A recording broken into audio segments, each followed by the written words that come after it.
I wanted to share a quick tip to help you when you're weaving today. When you're starting, you have two ends of your yarn.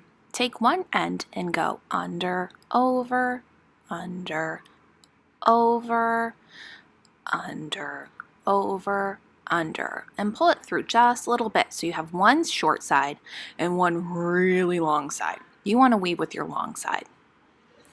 Now I'm going to go ahead and I'm going to do the opposite of what I did before. I was under right here, so I'm going to start going over with my really long piece. So this creates a loop. So I'm over, under. Ooh, sometimes it's tricky to grab that yarn.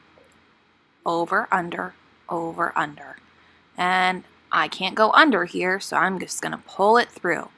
Now when I pull it through, I want to be very careful that I'm not going to create a knot. So I go slow and carefully and gently until all that extra yarn disappears.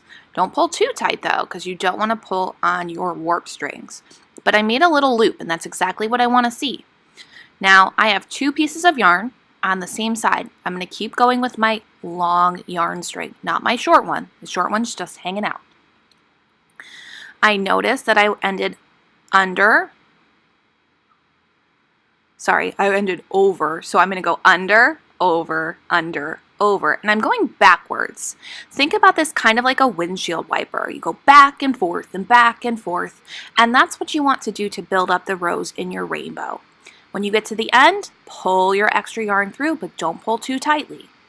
And you can pack down your strings toward the middle. Again, I'm back at the start.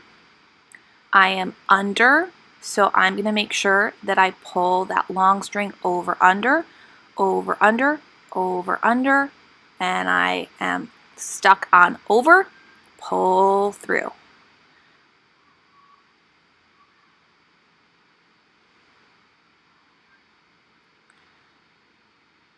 Now, if I wanted to stop with my purple, I should weave one more time backwards to get to the other side so I can have a purple string hanging down on that side.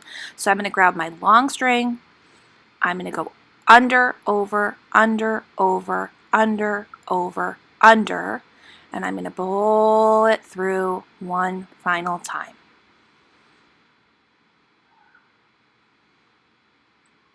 There's my loop, getting caught so we can't pull all the way through. Now I've got a good start to my rainbow, and I can trim off my extra yarn and start a new color. Watch the video on Google Classroom for how to start a new color.